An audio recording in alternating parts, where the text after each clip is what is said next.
Bueno, muy bien, buenos días a todos, buenos días a los aquí presentes, buenos días a quienes están con nosotros en el salón y buenos días también a quienes nos siguen por las redes en estos que son nuestros diálogos de política empresarial que hemos desarrollado en la ANDI para poder discutir algunos de los más importantes temas en términos de competitividad, en términos de condiciones para desarrollar la actividad empresarial en Colombia, en términos de las capacidades que tiene nuestro país verdaderamente de construir oportunidades. Solamente para quienes no han podido ver los diálogos anteriores, que este ya creo que es el quinto de nuestros diálogos, quienes no han podido ver nuestros diálogos anteriores, la intención o el hilo conductor que hemos definido es el de tratar de seguir un libro que nosotros publicamos en la última asamblea de la ANDI, este libro que es el libro que se llama Estrategia para una nueva industrialización 2, que es un libro en el cual la ANDI profundiza en todos los temas que nosotros consideramos y que nuestros afiliados consideran Colombia tiene, digamos, una tarea por hacer, bien sea porque estamos superando obstáculos que limitan la competitividad, o bien porque de alguna forma tenemos que construir cosas nuevas que nos permitan ser mucho más competitivos. Entonces, a ver, y lo quisimos además orientar por el lado de las oportunidades. Nuevamente el hilo conductor entonces es tomar capítulo por capítulo del libro, vamos discutiendo cada tema. Primero discutimos el tema de la necesidad o no de contar en Colombia con una política empresarial. Luego discutimos el tema de la economía digital y las oportunidades que podía haber en nuestro país. Discutimos también el tema, se me está quedando duro por fuera, discutimos el tema de tributario en la última de nuestras sesiones. Ya habíamos discutido el tema de innovación en una sesión anterior.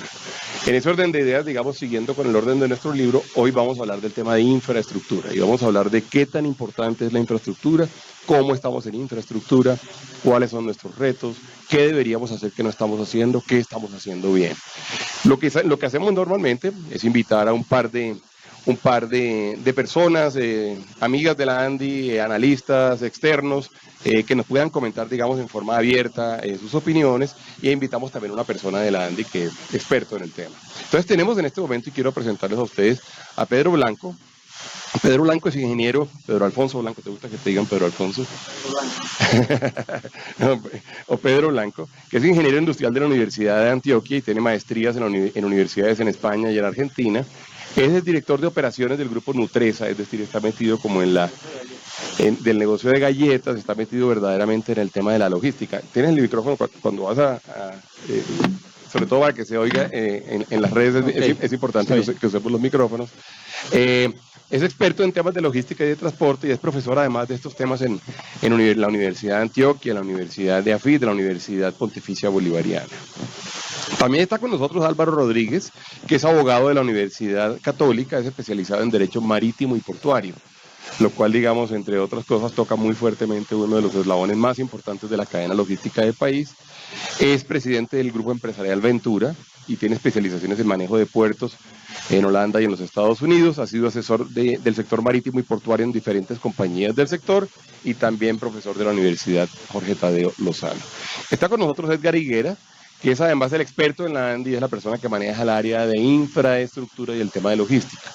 Pues es un tema suficientemente amplio. En el caso nuestro, pues estamos hablando de temas como los temas aéreos que están de boga hoy en día, temas como los temas de transporte carretero, temas como los temas de transporte marítimo, pero mucho más interesante que eso, la logística y cómo sistemas intermodales eventualmente nos pueden componer verdaderamente a la vanguardia a nivel, yo diría que latinoamericano y a nivel mundial.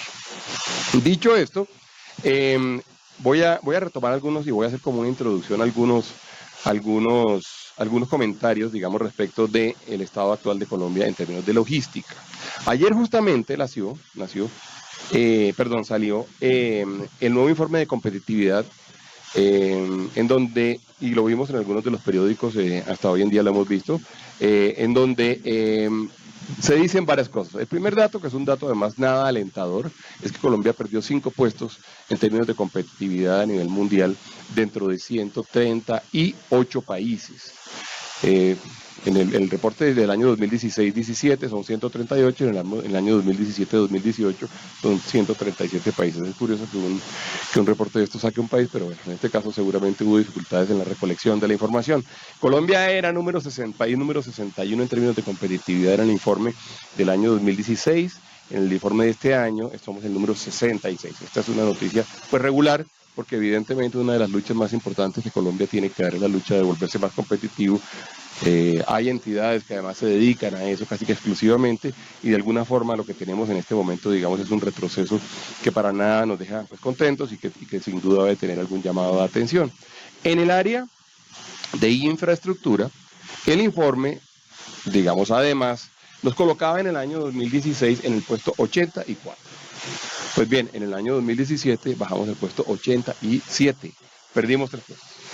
Lo cual además es una tristeza, porque además uno sí cree que Colombia tiene muchos retos por delante, pero también siente que Colombia está haciendo algunas cosas por superar, digamos, el rezago que históricamente hemos tenido. Claro, los resultados todavía no se ven.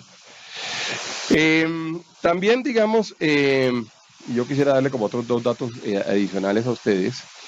Hay que decir que cuando uno habla, por ejemplo, de cifras como la cifra de inversión, el Banco Mundial nos cuenta que la inversión privada en infraestructura en el año 2015 en la región, en Latinoamérica, fue de 35.200 millones de dólares. Y es muy interesante entender que Colombia, dentro de esas cifras, ocupa el primer lugar en términos de inversión, representando el 34%, digamos, de la inversión realizada durante el año 2015. Y el segundo fue Perú con 20%, Brasil con 13%, Chile con 12%. De manera que de alguna forma hay algo que uno dice, bueno, sí, efectivamente Colombia al menos está haciendo en este momento, digamos, unos importantes avances en por lo menos, digamos, hacer las inversiones correctas. Yo quiero además contarles que este ejercicio que hemos venido haciendo, el de los diálogos a través de Facebook Live, pues ha tenido una participación creciente. Hemos tenido una gran cantidad de personas que han venido viéndolo. En las primeras 3 ediciones tuvimos cerca de 1.800, 1.900 personas. En la edición tributaria, la de la semana pasada, bueno, un tema que le interesa a mucha gente, tuvimos que el número de reproducciones se disparó a 6.500 reproducciones. Es decir, es verdaderamente mucha gente viendo lo que estamos diciendo en este momento. Lo pueden ver ahora en vivo o lo pueden ver también durante la semana. Va a quedar siempre colgado, va a quedar también en Andy TV, de manera que ahí hay una oportunidad importantísima de dar la discusión. Entrando en materia entonces, Pedro, vamos, si quieres, vamos a comenzar y vamos a tratar de tener una conversación lo más dinámica, siéntanse tranquilos de opinar, de contar a la otra persona, de contradecirlo o de apoyarlo. Pedro, ¿cómo ves tú desde el punto de vista de una organización con un componente altamente logístico, con un componente para quien la distribución es muy importante, para quien también el suministro de sus materias primas es muy importante? ¿Cómo ve la situación actual de Colombia en términos de su infraestructura, la logística y la competitividad para la compañía que tú representas? Ok, muchas gracias, Cruz, por la invitación.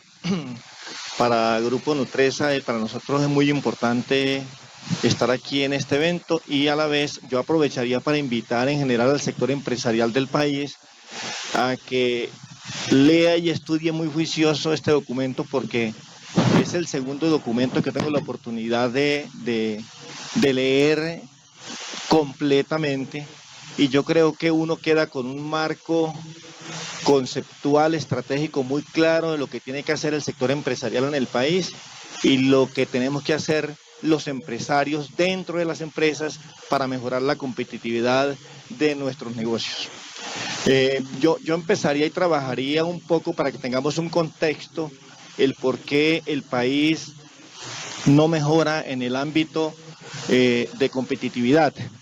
Y en cifras del Banco Mundial, Colombia, recuerden que estamos en la Alianza Pacífico con Perú, Chile, México, y simplemente datos de lo que nos cuesta exportar un contenedor, estamos alrededor de $2.255, frente a Chile, que tiene 980, Perú 1.450, México 1.450, y los países integrantes de la OCDE alrededor de $1.028. Y si vamos en el tema de importaciones, la situación es más crítica. A Colombia le cuesta alrededor de $2.800, Chile 955,65 $, Perú 880, México 1.780 y los países de la OCDE 1.080. O sea, nosotros estamos en alianzas y tenemos una desventaja competitiva. Yo creo que uno de los retos que aparecen allí es cómo logramos mejorar la competitividad, cómo mejoramos impactar al país en lo que tenemos que hacer de cara a reducir los costos, de cara a mejorar la competitividad de nuestras empresas. De acuerdo, ese dato no. Hola. Sí, ese dato inclusive lo presentábamos nosotros en el foro de logística que hubo en Cali hace un par de semanas, y uno sí se encuentra con que tenemos una diferencia importantísima.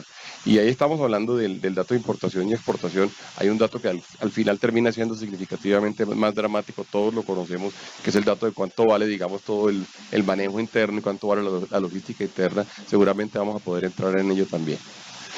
Sí. Bueno, yo quería adicionar que toda mi vida me he dedicado al tema de puertos, logística y carbón. Quería adicionar eso desde el punto de vista empresarial. Y he padecido todas las circunstancias que tal vez Nutresa ahora padece. Pero yo veo a veces que nosotros nos comparamos con el mundo y desconocemos a veces la situación interna del país. Si bien tanto importadores como exportadores, nosotros estamos en la mitad, los que estamos del sector portuario, en la mitad de la logística internacional, tanto de import como export, pero vemos nosotros, por ejemplo, en todos los foros, vemos que el tema de los costos nuestros son muy altos, pero no consideramos a nivel portuario, con todas las inversiones que se están haciendo, que se han hecho, por ejemplo en la Bahía de Buenaventura, con el nuevo puerto Agua Dulce, que lo opera Boscoal, con Compass, con Sociedad Portuaria, Grupo Portuario, la terminal de contenedores de Buenaventura. Ustedes ven que se ha hecho de parte del sector portuario una inversión enorme y un esfuerzo enorme. Nuestras tarifas portuarias están casi por debajo de todas. Además vemos con preocupación al revés, que las grandes empresas de fletamento marítimo se están cogiendo toda la cadena casi hasta llegar a los puertos. Y vemos que ahí en este momento en Colombia no está el problema. El problema se deriva después de los puertos. Nosotros para este plan bianual de inversiones tenemos programadas ya 23, solamente en nuestro grupo 23 millones de dólares en solo infraestructura, ampliación de la infraestructura, mecanización y construcción de bodegas que han agilizado el tema de las importaciones y exportaciones. Pero vemos como la doble calzada que programó el gobierno y que ha tenido, pues como digo yo, lo de mostrar de estos gobiernos, no debemos nunca perder nuestro poder de crítica. Si hay algo que rescatar es el tema de las dobles calzadas y el esfuerzo que se ha hecho en ese sentido, pero es un esfuerzo que no logra la lógica, porque si ustedes ven en la vía Lobo Guerrero Buenaventura, Buga, sobre todo en la de Lobo Guerrero Buenaventura, tú ves que ni siquiera han empezado los últimos 26 kilómetros, y mucho menos los últimos 11 kilómetros de la vía alterna interna al puerto. Entonces, ahí ya la logística padece un golpe bajo. Segundo, la gran proliferación de peajes. Nosotros hemos sido somos empresas de transporte, vemos como el costo de peajes, a veces uno se da cuenta que algunos peajes tan continuos y tan de corto plazo tienen un contenido político casi. Y ahí es que mirar cómo los peajes en otros países, por ejemplo, uno recorre mucho Argentina, unas carreteras de dobles calzadas y todo uno dice, bueno, ¿y dónde está el peaje? Aquí tenemos vías con unos peajes que inciden. Eso hay que hacer un análisis, la ANI, es la Agencia Nacional de Infraestructura, tiene que hacer un análisis para ver eso. El tema de los mantenimientos cuando las vías no están concesionadas al sector privado, ustedes ven y muchos pasamos la vía Bogotá-Girardot, lo que es la vía Bogotá-Buenaventura, uno ve como el mantenimiento de esa vía es nulo, los que transitamos muchas veces las carreteras. Entonces yo creo que ahí hay una parte en la cadena logística donde se debe trabajar muy bien. Igual en las empresas vemos con mucha preocupación que no están preparados para para las 24 horas de recibo del producto. Entonces llega un camionero a las fábricas o a Nutresa o a Industrias del Maíz y todo, tiene que esperar 8 o 10 horas porque no tiene una infraestructura para el recibo de sus cargas y no tiene una infraestructura para verdaderamente recibir las 24 horas, así como estamos funcionando los puertos 24 horas, debe haber todo ese servicio, lo debe tener toda la cadena. Entonces eso impacta muchísimo y eso encarece además una pregunta, has dicho bastantes cosas que me llaman la atención, pero dijiste que los peajes tienen un componente político. ¿Qué querías decir con eso? Porque ahora cuando vemos que se ha ido destapando el tema de corrupción, vemos que hay peajes que son ilógicos. Por ejemplo, en la salida de Cartagena del puerto, es un peaje que yo averiguaba, bueno, ¿quién es el concesionario de este peaje? Es de una familia de unos políticos y lo tienen por 90 años. Entonces uno dice, ¿qué lógica guarda que tú estás saliendo de un puerto y a los 3 kilómetros tienes un peaje? Como poner uno de muchísimos ejemplos en muchas vías donde tú ves, oye, 2, 3 peajes. ¿Dónde está el verdadero contenido de un análisis de cuánto le vale verdaderamente al transportador kilómetros recorridos en este país? Hay que empezar a pensar en eso. Dejas muchas cosas en el aire que nos van a generar comentarios ahora. Quiero que Edgar, digamos, quien no ha hasta ahora intervenido, nos cuente un poco como la visión que él tiene de la situación actual, el tema de infraestructura, de los costos de logística y de qué tanto está impactando eso o favoreciendo el tema de la competitividad en Colombia. Gracias, Bruce. Aquí hay que tener en cuenta varios temas importantes. La infraestructura y los costos logísticos en el país están del orden del 15%, que relativamente son altos. Compararlo con otros países. Comparados con la OCDE, que llegan al 6%, con Estados Unidos el 8%, y con Latinoamérica es promedio del 12%. Ahí ya tenemos un arancel logístico que es muy alto. El otro tema importante es que sí se está desarrollando una infraestructura vial, pero la infraestructura vial se ha hecho a través de carreteras, pero nos falta terminar los corredores. Algo que nos piden los industriales, usuarios de la infraestructura, es que se requiere que se termine el corredor origen-destino, de la zona de producción al puerto y entendiendo el puerto también el canal de acceso, de tal forma que se tenga completa ese modelo integrado. Y en ese momento uno encuentra varios temas. Entrada y salida de las ciudades pierde uno el 30% porque las vías de acceso a las ciudades no son las mejores. Y entrada y salida de los puertos pierde uno el 10, el 15%. Esos dos puntos son quizá los que más están afectando la productividad en el sector logístico. Hay además otros puntos generales que Rodríguez, tú nos lo presentas, el tema de recibo y entrega de carga, pero no es generalizado. Hay empresas muy buenas que tienen unos niveles de infraestructura bastante grandes. Conozco empresas graneleras que han invertido en sistema de descarga de camiones en 17 minutos, que descargan un camión contra antes que se demoraban 6, 8 horas. Son inversiones muy interesantes, digamos, ya se está comenzando a ver otros elementos, pero se requiere también que haya una organización más fuerte en el sistema del transporte terrestre por carretera, porque Colombia maneja el 93% de la carga por camión, exceptuando la parte de carbón, y esa parte es muy importante y nos está afectando. Bueno, aquí no nos decimos por el apellido, ¿no? Le dijiste Rodríguez y eso que me conoce hace 21 años. Al pobre, sí, bueno, eso también es un costumbre entre los jóvenes que son amigos, ¿no? Que se dice, sí. o del ejército, exactamente, se dice por el apellido. Debe ser que son demasiado amigos. Entonces, sí. Diga Liguera. Con el bachillerato. Sí. Bueno, muy bien. Digámonos por el nombre. Sí, Edgar.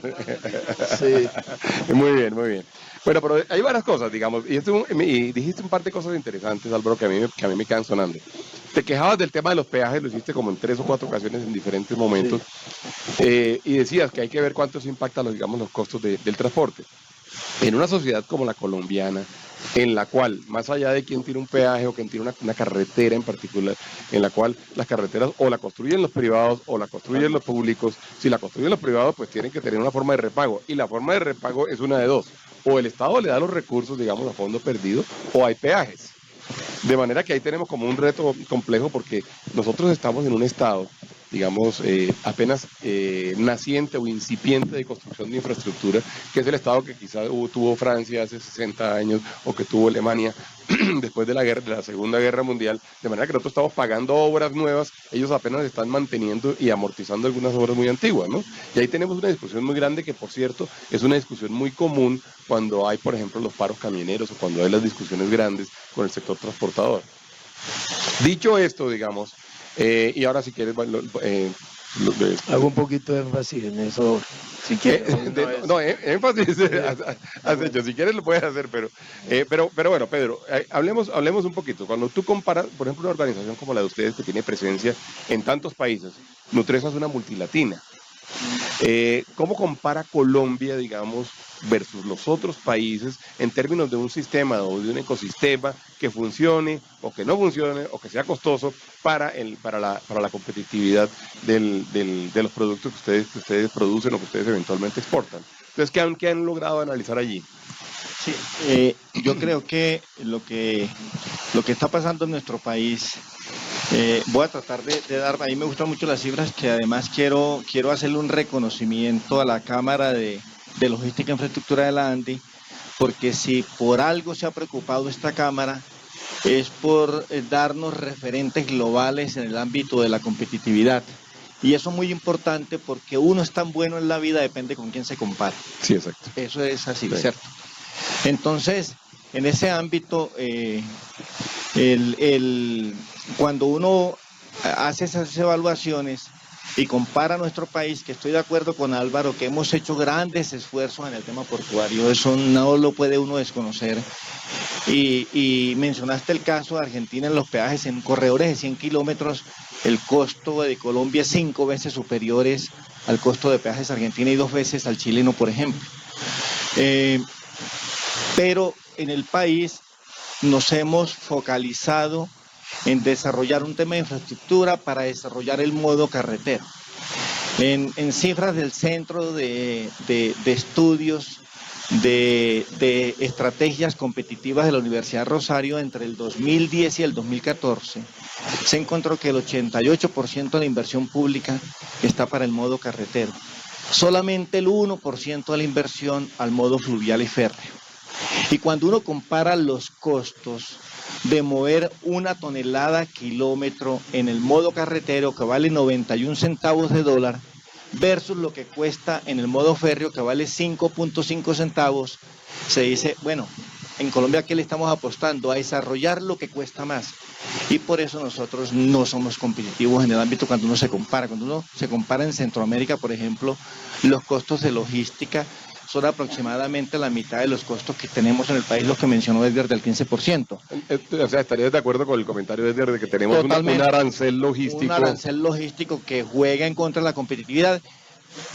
No nos podemos quejar en la queja, ¿cierto? No nos podemos quejar, hay que seguir trabajando, buscando alianzas con socios de negocio, porque yo creo que la gente porque es que yo desarrollo los puertos, pero es que la competitividad no está en el eslabón individual de la cadena de valor. La competitividad está en la cadena completa, en la cadena de valor completa. Entonces yo necesito desarrollar puertos, transportadores, agentes de aduana, inclusive los elementos del Estado como la DIAN, que no tiene una plataforma electrónica para soportar el tema del comercio exterior, ¿cierto? Y venimos aplazando decisiones que hoy juegan en contra de la competitividad nuestra. Y yo diría que es una suma de situaciones que tenemos que impactar y que yo creo que la ANDI tiene mucho que ayudar en este proceso de hacer que el intermodalismo verdaderamente tenga un desarrollo de frente en el país, porque tal como lo estamos haciendo, no lo estamos haciendo bien. Yo quiero profundizar ahora en ello, porque sin duda, de hecho, ustedes pues todos son expertos en el tema de transporte, pero quizás los que no lo son, y de logística, saben que la segunda versión del plan maestro intermodal, digamos, hace un gran énfasis en el tema logístico y hace un gran énfasis, por supuesto, en el tema intermodal mismo. Yo quería hacer un comentario sobre otro comentario que hiciste tú, y es el tema de los puertos. Yo creo que uno cuando ve los distintos eslabones de la cadena logística colombiana, uno se encuentra con que hay uno que verdaderamente sobresale, que es el portuario. O sea, Colombia en los años 90 realmente tenía un gran problema portuario, especialmente en el tema de los puertos públicos o los puertos de servicio público. Quizás los puertos privados algunos funcionaban bien, los puertos de las refinerías, de las compañías de cemento, de las compañías carboneras, funcionaban más o menos bien, pero los públicos eran terribles.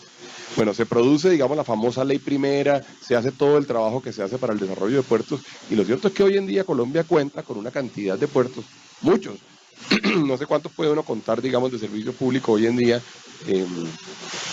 Digamos, comerciales son 8 grandes, aparte de los especializados que deben ser como 6, son 14, pero finalmente son 18 los que prestan el servicio fuerte, pero son 50 y pico los puertos que... Son 52 puertos. 52 infraestructuras. 52 infraestructuras, algunas de ellas muy modernas, algunas de ellas con unos estándares de funcionamiento altísimos, reconocidos algunos como de los mejores puertos de América Latina. Mencionabas tú ahora, digamos, las 3 inversiones grandes que hay y que ha habido en Buenaventura, digamos, durante los últimos años, porque la misma Sociedad Portuaria de Buenaventura, que era el antiguo puerto, que era de Colpuertos, pues también ha hecho inversiones y también ha logrado estándares más altos. Pues evidentemente lo que ustedes han desarrollado, lo que se ha desarrollado en Cartagena, Barranquilla, Santa Marta, etcétera, el gran y muy interesante proyecto que en este momento se está queriendo desarrollar en Urabá para prestarle servicio a la zona antioqueña y para poder salir, digamos, directamente a través de Santa Fe y poder llegar directo a Urabá y de alguna forma generar ahí alternativas interesantes. Entonces digamos que uno casi que puede sacar de la ecuación la discusión portuaria, ¿o no? Yo diría que de todo modo en el tema de puerto, y cuando te quería hacer énfasis, es importante que nosotros como empresarios a veces de verdad nos sentimos muy solos en el gobierno, porque uno discute en los foros y todo, pero en la práctica fíjate que la ANI se ha vuelto más una entidad de promoción del empresario, de la infraestructura, casi se ha vuelto una entidad de control. Y tú ves que para una resolución o para que te emitan un concepto, lo firman 9 funcionarios, cuando eso no se había visto. Veníamos de una ley antitrámite y me preocupa eso. Y otra cosa que me preocupa muchísimo son las políticas de gobierno, porque estamos cayendo otra vez en la trampa del sindicalismo. Perdón que lo diga así, pero la gente se lo olvida. ¿Por qué se acabó Ferrovías? ¿Por qué se acabó Telecom? ¿Por qué se acabó el mismo Puertos de Colombia? ¿Por qué éramos tan ineficientes? Porque llegábamos a un tema de tarifas impresionante. Yo en el foro de la Cámara Colombiana de la Infraestructura y tal vez en la ANDI mencioné, y los empresarios a veces tienen temor de las instituciones o de los entes de control, pero hay que decirlo abiertamente y sin preocupación. Por eso a veces lo que yo digo genera controversia, pero me preocupa muchísimo que en estos 2 gobiernos prácticamente el Ministerio de Trabajo se ha vuelto en un promotor del sindicalismo. Ellos deben ser imparciales. Nosotros nos salvamos ahora el grupo en unos amagos de creación de sindicatos en Buenaventura y queremos volver al esquema donde nos volvemos de verdad más costosos, porque un sindicato y las pretensiones de unos empleados en un mundo globalizado y en una logística mundial, yo le decía a mis empleados, si ustedes ganan un dinero más allá, nos volvemos poco competitivos y no podemos seguir y tenemos que cerrar. Y eso fue lo que le pasó a Puertos. Y ojo, estamos fomentando la creación. No es que el sindicalismo en sí sea malo, sino un sindicalismo desbordado que no tenga control del Estado. Sí, es grave. Sí, de acuerdo. Yo quisiera sobre eso decir 2 o 3 cosas. Nosotros sobre eso inclusive hemos hecho varios comentarios, lo hicimos no solamente desde el punto del sindicalismo formal, sino también de eventualmente la capacidad, digamos, de agremiaciones como la de eventualmente de camiones. Nosotros hemos venido defendiendo, por supuesto, el sindicalismo, defendiendo los derechos laborales de los trabajadores, tratando de que Colombia cada vez sea un mejor sitio para trabajar en términos de remuneración, de condiciones de laborales, de capacidad, por ejemplo, de afiliarse a los sindicatos. Pero también, digamos, somos unos defensores de que además, de alguna forma, los derechos que eventualmente tengan los trabajadores, pues lleguen hasta donde comienzan los derechos del resto de la sociedad. Y en eso, pues, uno le queda imposible no mencionar en este momento lo que ha estado sucediendo con los pilotos del sindicato de Avianca, que va prácticamente paralizado el país por cuenta de unas pretensiones que ni siquiera yo quiero calificar, pueden ser justas, pueden ser no, ya eso es una discusión, digamos, de la negociación, pero ellos tienen que entender que ellos tienen una responsabilidad con la sociedad, que prestan un servicio público en Colombia.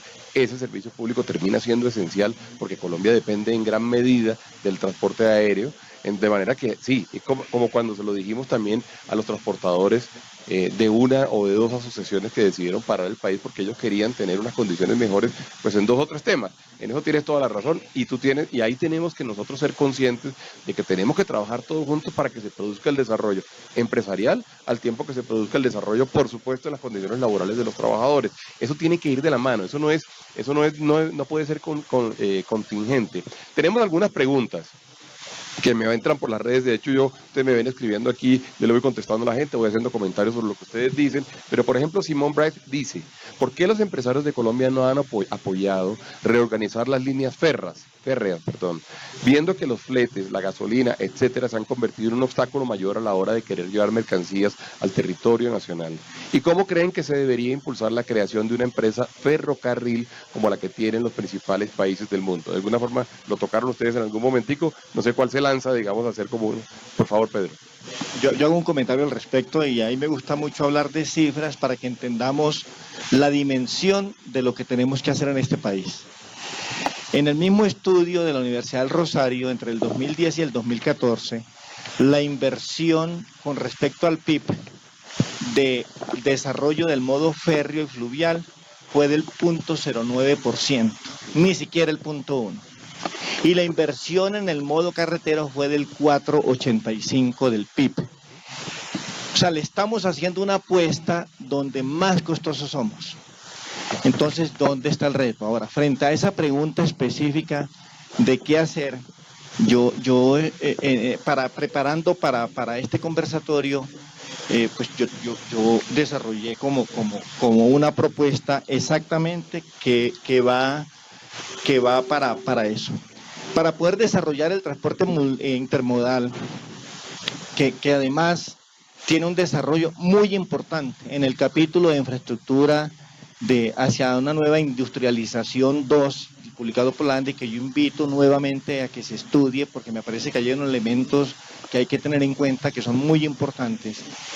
Yo reitero que tenemos varias alternativas, que tiene que haber una decisión unilateral del gobierno para desarrollar la infraestructura del modo férreo y fluvial, o una segunda alternativa, que es permitir que inversionistas lleguen al país, hagan el desarrollo y exploten durante un número de años hasta que recuperen la inversión. Yo escuché el conversatorio tributario completo, anoche lo escuché, el de la semana pasada, y ahí hacen un planteamiento de cómo de impulsar el emprendimiento y acompañar a los emprendedores en los primeros tiempos.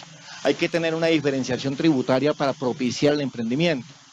Yo creo que la inversión tiene que tener lo mismo para desarrollar un modo que anoche hablaba con Edgar, y yo voy a hablar el caso del negocio de galletas porque lo hicimos. En la década del 90, nosotros en un paro de transportes trajimos galletas cargando en la estación de Bello en Antioquia hasta el kilómetro 5 en Bogotá. Hace más de 20 años, hoy no es posible. Llevamos galletas hasta Barrancabermeja por el río Magdalena. Hicimos transbordo en modo carretero hasta Bucaramanga para llevar galletas cuando había un problema de transportes graves en las salidas de Antioquia. Hoy tampoco es posible. Trajimos harina de Santa Marta a Barranquilla embarcándola en el río Magdalena, trayéndola a Puerto Berrío y de Puerto Berrío en modo carretero hasta Noel. Hoy no es posible.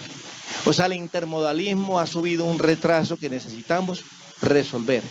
Entonces tenemos dos alternativas. O el gobierno toma la firme decisión de hacerlo con recursos, financiando esos recursos, o permite que el sector llegue, que haya inversión. Tú dijiste ahora, somos el primer país que recoge inversión internacional del sector privado para el desarrollo de la infraestructura, y se le permite la explotación durante un número de años para recuperar la inversión. Y la tercera, pues sería una combinación de las dos alternativas. Están haciendo una pregunta. Cruz, no quisiera perder Álvaro, la oportunidad pero voy para ti. del modo férreo. Perdón, voy contigo. Ese lo he padecido. Por favor. Déjame moderarlo. Un concesionario del ferrocarril del occidente. Déjame importante. Perdón, déjame moderarlo y nos toca ordenarlo un poquito. Claro. Sí. Preguntan, entonces te pregunto sobre el tema férreo. Y pregunta Juan Ramírez, los recursos son en todo caso limitados. Pues uno tiene que decidir cómo invertir, y esa es la tarea de alguna forma del Estado, la tarea del Ministerio del Transporte, la del Ministerio de Hacienda, la de Planeación Nacional. ¿Ustedes harían o privilegiarían en algunos casos inversiones en el modo férreo sobre modo carretero si hubiera lugar a hacerlo? Sí, gracias. Estaba antes que me hablaba de por qué. Voy a poner el ejemplo claro. Aquí tenemos dos sistemas férreos. Los que han funcionado verdaderamente son los que tienen un alto contenido del carbón, que son el tema de la Jagua de Virico en el Cesar por Santa Marta y el tema del Cerrejón, que fue prácticamente mi primer trabajo. Perdón, exclusivamente. Exacto, de carbón. Ha funcionado. Vámonos al tema real. Nosotros como grupo empresarial OPP Graneles, una de las empresas del grupo, hemos tenido en 2 oportunidades, hemos intentado y hemos invertido y le hemos apostado mucho al ferrocarril. Cuando yo decía aquí al principio que los empresarios nos sentimos solos, ha sido solo, no solo ahorita de este gobierno, sino fueron mis enfrentamientos grandes con Andrés Uriel Gallego, que en paz descanse, que fue ministro del gobierno Uribe. Porque es que aquí nos enfrescamos, si yo hablo mal de este gobierno, todo el mundo me ataca porque dice que soy uribista. Y cuando atacábamos en el gobierno Uribe, pues ya no existía Juan Manuel Santos. Y de verdad los gremios, los empresarios fuimos muy críticos. Mire el ejemplo claro de la concesión del Pacífico. Hemos estado 5 grupos empresariales detrás, todos hemos fracasado y todos hemos quebrado. Inclusive empecemos por el último. El último esfuerzo lo hizo Trafigura, que es una multinacional muy grande que conocemos todos con Impala. Nosotros cedimos parte de nuestra posición accionaria. Nosotros tuvimos la concesión férrea del Pacífico cuando se llamó Ferrocarril del Pacífico. Empezamos con Tren de Occidente, Ferrocarril del Pacífico y todo. ¿Qué es lo que no ha querido oír este gobierno y el anterior? Es que se necesita hacer, en el caso del Pacífico colombiano, y otro tema muy importante que debemos conocer todos, en el tema férreo tenemos un gran inconveniente que es la topografía colombiana. Eso nos tenemos que también ser sinceros, que ahí tenemos una desventaja enorme. Y natural. Sí. Los que visiten Buenaventura, vemos cómo esa formación después de Lobo Guerrero, esa depresión del Dagua es impresionante. Hemos venido discutiendo siempre, estaban los recursos y estaba el estudio, por eso digo yo que a veces el atraso tiene un contenido político importantísimo, porque esto está, a través de todo esto tiene también, y que no quiero repetir eso porque todos estamos pues, el sector empresarial impresionados con todos los temas de corrupción, pero ahí hay algo también que tiene ese contenido, porque a veces también el gobierno hace esfuerzo. Pero mire, la variante Lobo Guerrero Buenaventura del ferrocarril hay que hacerla, hasta Uga. ¿Por qué? Porque tú alejas la carga. Nosotros hemos padecido, como te digo, el otro, no tenemos cultura férrea. La gente, cuando se vino la minería ilegal, cuando se vinieron la ola invernal del año 2011, nosotros con nuestra propia maquinaria y todo, pusimos al servicio la red hasta Cali del ferrocarril con unos grandes esfuerzos, Cruz. A hoy en día, el tema de la ola invernal nos lo debe el gobierno, a quien se llame, porque ya somos unos socios, nos diludimos porque Trafigura hizo grandes esfuerzos en dinero en la red férrea. Tenemos que ser conscientes, hay que hacer la variante. Lo otro fue el tema de trocha angosta, la discusión de trocha estándar. Nosotros discutimos muchísimo con el ministro que fuera trocha estándar, que nos diera la posibilidad de empezar con 2 y volver a un tercer carril. Nos quedamos en trocha angosta. Ya si nos quedó eso en trocha angosta, tratar de hacerlo lo más eficiente. Pero tiene que haber un esfuerzo sincero del gobierno, porque está la prueba. A todos nos ha ido mal ahí y hemos perdido mucho dinero. El último, como les digo, fue Trafigura, estuvo Sociedad Portuaria de Buenaventura.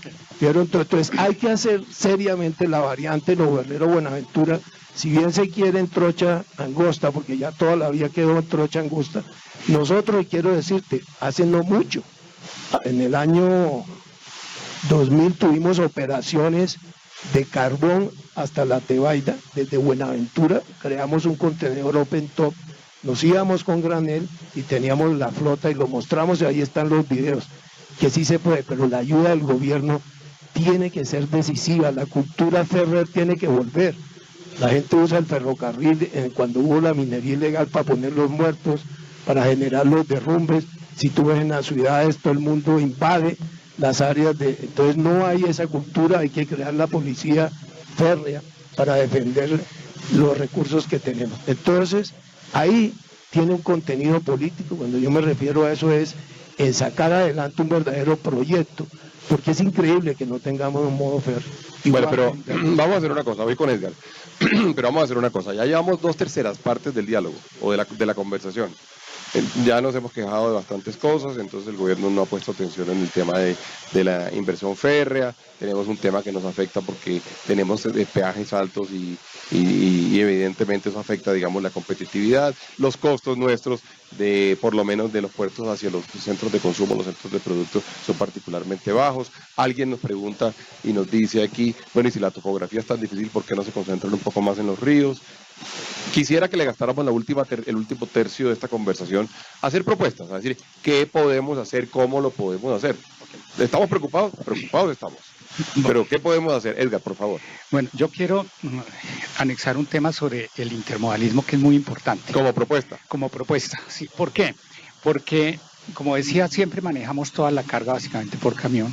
Y en el caso ferrocarril tenemos un tema que quiero poner en este momento.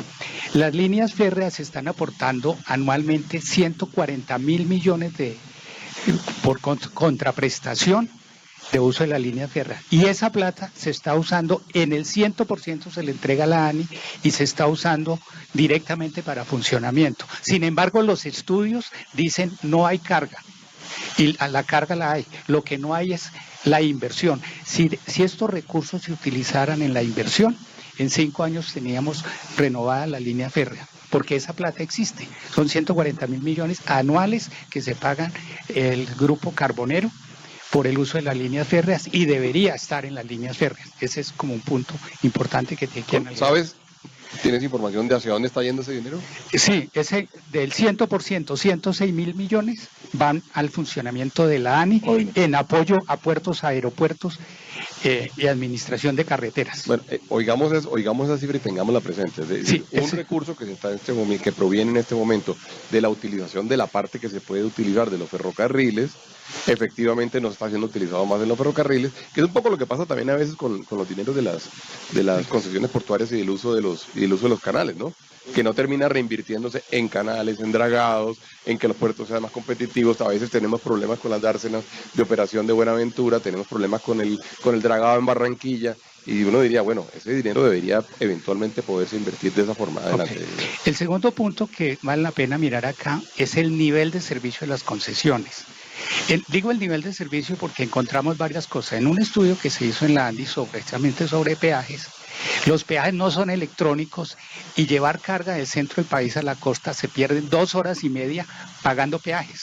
Y eso vuelto dinero, eran 6.000 millones de pesos por ruta en un año, en demoras, en pagos, en combustible, en conductores. Entonces, en tiempo. Vamos a recapitular. Dijiste, utilicemos los recursos que se están utilizando que produce el corredor férreo hoy en día, utilicémoslos no en la administración de la ANI ni en el mantenimiento de la burocracia de alguna forma, sino utilicémoslos en reinvertirlos en la vía. Primero. Segundo, hagamos el trabajo que hay que hacer, y lo hemos nosotros pedido por 1000 formas, de peajes electrónicos. Probablemente eso requiere de una cámara de compensación, porque claro, las concesiones son distintas y entonces uno lo que eventualmente recauda en un sitio tiene que ir como un sitio centralizado y pagarle pues a esa vía. Entonces, por ejemplo, hay un tema de peajes electrónicos muy importante que, por cierto, a veces se nota mucho también en algo que mencionaste, que es el tema de las entradas y las salidas de las ciudades. El tercero, entonces, es entrada y salida de las ciudades. Hoy en día las ciudades están congestionadas, se están poniendo prohibida la entrada y salida, y es una oportunidad que se tiene ahora.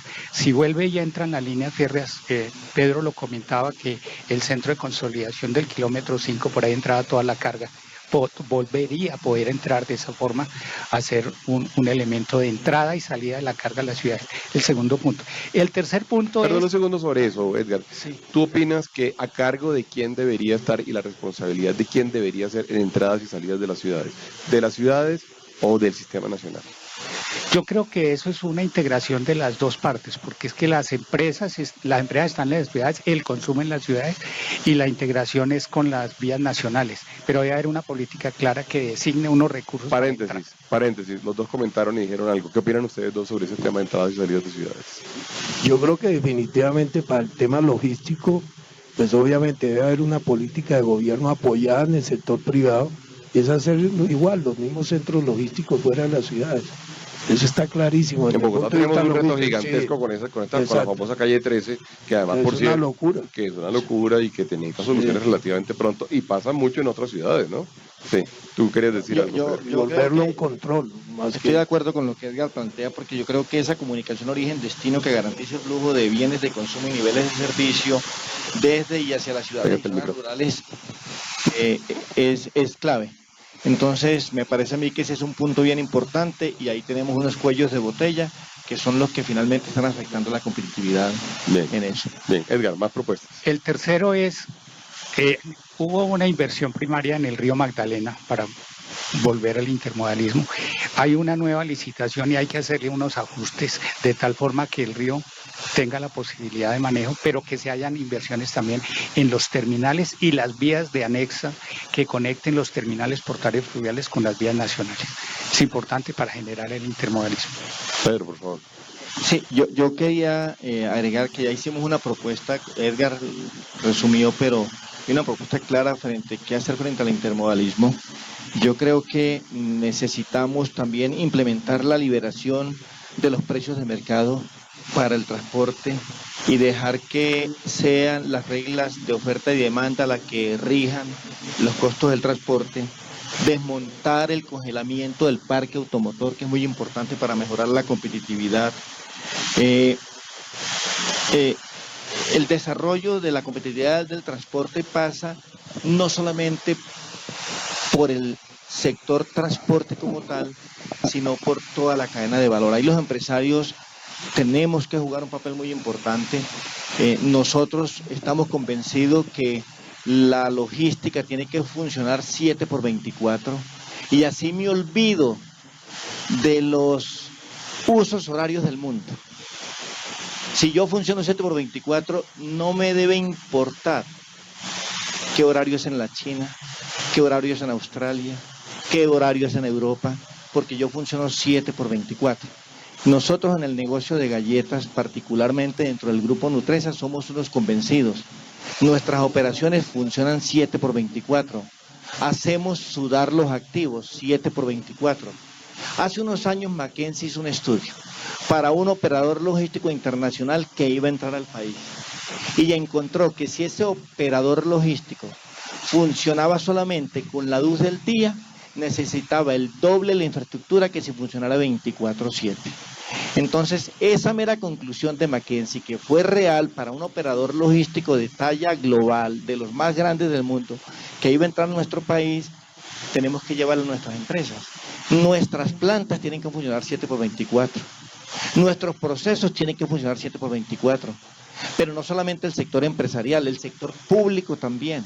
Y ahí la DIAN tiene un reto muy importante para el comercio exterior. Las plataformas electrónicas tienen que estar a punto y tienen que estar al servicio de la cadena de valor. Eso es muy importante, además ustedes lo desarrollan muy bien en el capítulo de economía digital. Yo no quisiera referirme más a lo laboral porque en el capítulo 11 me parece que desarrollan muy bien lo que hay que hacer en el tema laboral en el país, en los temas de tercerización, en los temas de relaciones laborales. Yo creo que ahí está dicho lo que hay que decir al respecto, eso está muy bien. Pero también el sector empresarial tiene que hacer cosas. Nosotros no somos transportadores, Bruce, y te quiero entregar aquí, nosotros en el 2013 publicamos el primer manual de transporte limpio. Yo te lo entrego. Gracias. Y recientemente en el 2017 acabamos de sacar la versión 2 de manual de transporte limpio. No somos transportadores, pero estamos comprometidos con impactar la competitividad del país y tiene que pasar por el desarrollo ambiental de las operaciones que hacemos. ¿Qué pretendía el primero? Educar al sector transportador en cómo calcular la huella de carbono, cómo hacer un transporte que le haga menos daño al ambiente. ¿Y qué hicimos con el segundo? Pues trabajar en todo el tema del ciclo vida del transporte, desde los insumos hasta el final, hasta que se consume el producto, desarrollando todo el tema ambiental. Nosotros somos compañía de transporte. Una pregunta, ¿esto lo tenemos digital o no? Lo tienen digital y está colgado también en las páginas de la ANDI. Y lo podemos, entonces, lo podemos referir entonces a nuestros... Lo pueden referir y están los estudios. Para que lo conozcan y les decimos... Y yo creo que son granitos de arena que hay que hacer porque nosotros no podemos... Tenemos que hacer cosas, pasar de la queja a actuar para poder mejorar la competitividad empresarial y la del país. Así es. Tengo una serie de preguntas acá. Perdón un segundo, Álvaro. Perdón, Álvaro, un segundo. Una serie de preguntas, inclusive, y son preguntas importantes porque son producidas, además, por un grupo que se llama Camioneros Logística. Y no quiero dejar de decirlo. Preguntan, una pregunta, ¿y el costo país qué? Primera pregunta. Segunda pregunta, el tema no es solo competitividad de los camioneros o del transporte por carretera. El costo de combustibles y el costo de los peajes pesa el 52% en el flete. Y luego llega a un tema que ustedes han tocado, que es el funcionamiento de los 7x24. Entonces dice, y luego dice, los tiempos de espera. Los camioneros funcionan 7x24, pero algunas plantas industriales no lo hacen, de manera que se pierden una cantidad de días semanalmente. Hay que decir, voy a mencionar, nos toca ya ir rematando, nos quedan pocos minutos, pero hay que decir lo siguiente: cuando tuvimos, y esto es un ejemplo que yo pongo siempre, cuando tuvimos, digamos, la emergencia especial alrededor de la operación hacia Buenaventura, justamente con el tema de las obras y los cierres que había que realizar, nos reunimos con el gobierno nacional a propósito del tema de corredores logísticos, que no ha sido mencionado por Edgar dentro de las propuestas, pero nosotros creemos que tiene que ser una de las propuestas más estructurales para que efectivamente la logística en Colombia funcione, y lo explico en dos palabras, y es que finalmente uno entienda que Buenaventura-Bogotá es al final un origen-destino, o al revés, un origen-destino que al final debería funcionar en la versión más eficiente posible, la que sea. Y que eso incluye no solamente, digamos, la infraestructura física, sino incluye lo que tú acabas de mencionar, el tema de la DIAN, el tema de que los bancos funcionen. Ojalá los bancos tuviéramos bancos que funcionen 24 horas para poder hacer todas las cosas en los puertos y en los destinos. El tema en su momento del ICA, el tema del INVIMA. Es decir, hay una gran cantidad de cosas, que el tema de que los escáneres funcionen realmente, el tema para los exportadores, por ejemplo, la revisión de los contenedores cuando van a los Estados Unidos. Si quieres remata, Álvaro, para que podamos nosotros hacer... No, cuando te mencionaba, el consejo es: no invites a dos personas al mismo tiempo tan apasionadas en los mismos temas, porque queremos decir muchas cosas. No, lo que pasa es que se nos aburre la gente. Claro. Entonces, el reto de que podamos comprimir en una hora los temas importantes. Muy duro, muy difícil. Pero quiero rescatar algo muy importante que ha dicho Edgar Higuera del modo férreo. Para cerrar el tema del modo férreo, lo que tú decías, soluciones. Las soluciones muchas veces las damos y no tiene uno eco, porque te digo, el contenido político es muy importante. La solución del ferrocarril del Pacífico: a esta concesión le quedan 13 años. Ningún inversionista con un tiempo de 13 años se va a meter en esa locura. Hacer seriamente los diseños y estudios de la variante Lobo Guerrero, Buenaventura, Buga, y estoy seguro que empresarios con un modelo de concesión a 50 años, hablemoslo porque lo hemos padecido. Nosotros llevamos 15 años en el tema de rescatar el ferrocarril para Buenaventura, que es supremamente importante. Pero ahí no hemos recibido ese respaldo. Nadie se va a meter en un esquema de 20 años, de 15 años, cuando es una inversión tan grande, y el retorno cuándo va a estar. Como te digo, todos los que hemos pasado por ahí, pequeños, grandes y grandes empresas, todas se han quebrado en esa unidad de negocio. No ha sido eficiente y no ha sido posible, por lo que yo te decía, un tema de política, un tema de verdad, educación férrea, que tenemos que volver al ferrocarril a educar a la gente, a las ciudades. Y tercero, lo bien que dice Edgar, porque pues aquí no nos podemos decir mentiras, nosotros somos los que padecemos lo que se vive a diario. A esas todas estadísticas que a ustedes les gustan, es bueno que incluyamos que Colombia, cada año a nosotros en Buenaventura nos hacen un paro, o cívico o de transporte y todo. Ahí en esos paros, quiero que eso lo sepa todo el mundo, todos perdemos, el país pierde, pierden las navieras, nos califican mal, y tenemos que, cuando se presente eso, evitar. Debe haber una política seria en el tema de servicios públicos. ¿Cómo es posible la superintendencia que no se no se pronuncie sobre los temas graves. ¿Cómo tenemos un paro aéreo que paraliza al país completamente? Bueno, eso nos ha dado unos resultados tremendos. Pero sí, digamos que vamos a tratar de aprovechar los últimos 3 minutos, porque el comentario el comentario lo entiendo perfectamente. Una cosa interesante, fíjense ustedes, y yo estoy de acuerdo con lo que están diciendo ellos. Camionero Logística vuelve a decir, gracias por haber atendido, y dice, las preguntas son dirigidas por Camioneros de Colombia, Fundación Más Carga y Así Transport. Creemos importante apoyar el crecimiento logístico del país. Y es que es cierto, en la cadena todos queremos que la cadena funcione, todos queremos que la cadena crezca, todos queremos que la cadena además genere cada vez más valor para el país. De manera que es un trabajo, este tipo de comentarios los valoramos mucho porque nosotros efectivamente queremos trabajar y queremos trabajar con todos los eslabones de la cadena. Edgar, ¿se nos quedaron propuestas por hacer? Sí, hay un punto que me parece interesante a través de los camioneros. En el Observatorio de Transporte de Carga se creó un grupo técnico que ha trabajado 280 horas de trabajo presencial, 70 sesiones, manejando el modelo competitivo donde todo es un gana-gana. Gana el empresario de transporte, gana el camionero, gana el país y gana el generador de la carga. Ellos terminaron un trabajo ahora y le han solicitado al señor ministro de Transporte que reúna de nuevo el observatorio para que analice el trabajo hecho en consumo de los técnicos de las agregaciones generadores de carga, transportadores y dueños de equipo. Y me parece que es una propuesta muy interesante y fue estudiada en todas las regiones. Ahora que mencionaste Gana-Gana, nosotros somos convencidos de que efectivamente este grupo, digamos, de colombianos que estamos hoy en día trabajando por el país, tenemos como responsabilidad verdaderamente lograr que al país le vaya mejor. Y al país le va mejor simplemente si uno verdaderamente trabaja además entendiendo, digamos, nuevamente a los otros eslabones de la cadena, a los competidores, a la gente que hace cosas similares y a la gente que hace cosas distintas. De verdad que es un llamado para que nosotros pongamos a la competitividad muy alto, digamos, dentro de las prioridades del país. Un país competitivo no solamente es un país que vende más productos, no solamente es un país que produce más dinero, no, es un país que produce desarrollo, es un país que le da dinero también al Estado, que permite hacer inversión social, que permite formalizar el trabajo. Por eso el esfuerzo que estamos nosotros haciendo y el llamado que nosotros estamos haciendo para construir para hacer un ejercicio común, digamos, de construcción de competitividad. En ese orden de ideas les agradezco a ustedes, les agradezco sus ideas, les agradezco participar, les agradezco el apoyo más interno, digamos, que nos dan en la ANDI en las distintas cámaras, los comentarios del día de hoy. Y a todas las personas que están viendo el diálogo, pues invitarlos a que sigan haciendo sus propuestas y que trabajemos todos juntos. Nosotros estamos convencidos de que Colombia es un país de oportunidades gigantescas. Todos los aprendimos además en la primaria. Entonces nos hablan de los dos océanos, nos hablan de qué cerca estamos de los Estados Unidos, pero también de Asia, pero también de Europa, nos hablan de nuestro talento, nos hablan de cómo tenemos ríos, nos hablan de que no tenemos las estaciones tan fuertes, de que tenemos 50 millones de habitantes talentosos y creativos. Bueno, eso tiene que ser una base importante para que Colombia pueda ser verdaderamente un país próspero, un país competitivo, un país en el cual el desarrollo, la equidad, la producción de inversión social efectivamente prime. Tenemos un compromiso siempre de que estos diálogos duran exactamente 1 hora. Estamos en el último minuto. Les agradezco a los tres por esta conversación tan productiva del día de hoy. Y pues a nuestros amigos de las redes que nos oyen y que nos ven, los invitamos a nuestro próximo diálogo la semana entrante, los diálogos de política empresarial. ¿Y el tema cuál es, perdón?